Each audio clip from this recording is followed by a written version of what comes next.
Hello, I'm Chad and I'm with Southern Wildlife Management, and we're going to be talking about certain nuisance insects and when to spray and when not to spray. When it comes to household pests such as roaches, ants, spraying is perfect. It's cost effective, it's a good solution. Now, when we're talking about bald-faced hornets, yellow jackets, honeybees getting in the house or even in the yard, it's a different issue entirely. Now, for example, bald-faced hornets on a home, a lot of times, people will have pesticide professionals come out and spray, but the issue is a lot of these professionals will not physically remove the hive, which presents a few issues. First of all, we have the decaying organic matter, which it's an attractant for roaches and other such nuisance pests, but also it provides harborage for them. It is a perfect place for them to stay.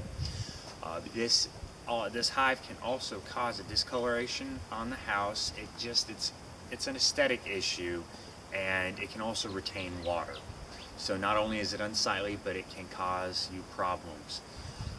Now, yellow jackets, I've come behind many pest professionals, and if they do not miss the hive entirely, it can actually chase the hive further into the structure, make it even more difficult and time-consuming for professionals such as myself to actually physically remove the hive, and unfortunately that cost is going to be passed on to you. Now, there is a side effect that can happen with the yellow jackets. It can cause them to increase production of more yellow jackets, because this puts the queen on alert, and to preserve the hive, she will ramp that production right up to meet the needs of the hive. When it comes to honeybees, there is the issue of the pollinators dying off, so most people do not want to spray for that reason. But also the wax, the propolis, which is the sticky stuff they use, it's like bee glue.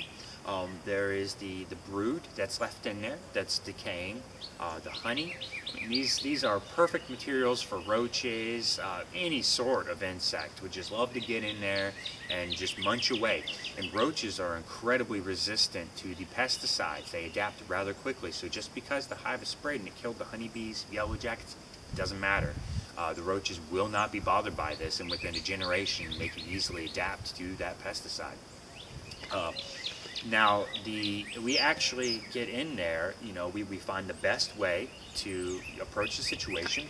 We have a thermal imaging camera, which helps us locate the hive rather quickly, and oftentimes we try to go in through the inside, just cut a little bit of drywall out, and remove that hive. With the honeybees, we clean the whole area, get all that wax and propolis out, so you can feel good that there's not a lot of food for roaches in your wall, in your floor, whatever it may be. And with the yellow jackets, it's the same thing. It's less of a mess, but we remove all of the material. So it's, when it comes time to make the decision to have someone spray or to have it actually removed, it may be a higher initial cost to have a company such as ours come out and remove it, but it is an actual solution. The pesticides can be a gamble. So that's it. For more, go to animalextractor.com.